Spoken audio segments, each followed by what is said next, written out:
How about that March, huh? Unseasonably warm and a decent video game release schedule? And nearly half a month ago? Look, we all deserve time off, alright? And in this case, I have an excuse. I was put in charge of reviewing one of the titles featured here in this very video, and as stalwart for quality and journalistic integrity, it was my duty to completely finish it in every single way. But we made it, didn't we?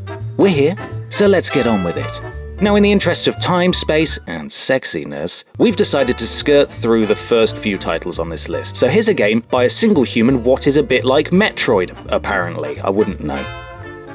Next is a new game about a bloodshot eye, which, by the way, I've never understood. Why focus so much on the eye? That's the least scary part of a zombie, because sometimes they don't have any.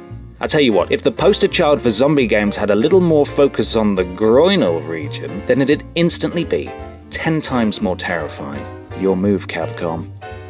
Cult hits movie classic Drive may never have received a sequel due to artistic integrity, but fear not. Its spirit lives on in Drive 2, Wrong Number, where you can carry on pursuing your furry fetishes by dressing up as one of children's breakfast cereal's most iconic mascots and doing some murders on a man's face.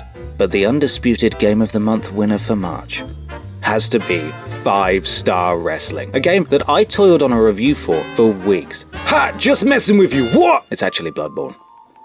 Yes, Bloodborne, the game that an elitist few won't allow you to call masochistic or hard. Why? Because they think they're better than us. For reals though, it's pretty f***ing difficult, and don't let some neckbeard brandishing hipster tell you otherwise. The difficulty makes sense though, and it's rarely a case of game-breaking issues that cause you to fail over and over again. It's you. It's your fault, because you were stupid and you ran in there like a big oaf.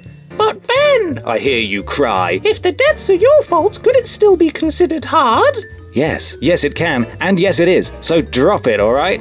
But this risk-reward style of gameplay is what makes the Soulsborne, Blood, whatever game so compelling. The sense of relief and achievement received when you finally down the bridge bastard or the graveyard git is insurmountable. But this is because it was a tough journey, because Bloodborne is hard.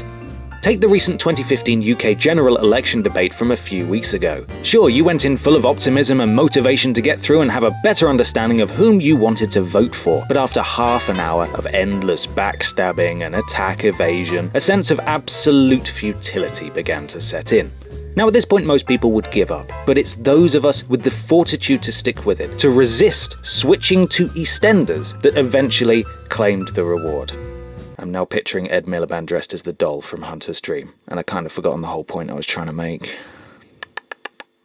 One of the biggest hurdles thrown at Bloodborne is its narrative. Hands up if you have any earthly idea what that was about. No? Well, let me fill you in.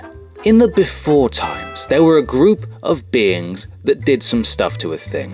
When the people came to learn of the stuff that was done to the thing, they wanted in on that thing too. I mean, who wouldn't? Right? So they set about aping what the beings did, but it wasn't long before the stuff the people were doing to get what the beings had started to go wrong, because they didn't have the thing. Ultimately, the thing was unattainable, and splinter groups of the people began experimenting with stuff to get the thing to do the event what made the beings so powerful in the first place. It didn't go well, so people became beasts as a result of the stuff-to-thing experimentation, and then hunters started piling in. Hunters were charged with taking down the beasts that were once the people experimenting with stuff on things, but they too eventually turned, until all that was left was unreachable beings and a mindless army of beasts comprised of ex-people that experimented on things with stuff, and the hunters that hunted the ex-people that experimented on things with stuff. And then there's you, and something about a baby. Make sense? Good. Anyway, that's your lot for this month, so thanks for watching, and off you go! I release you, or something.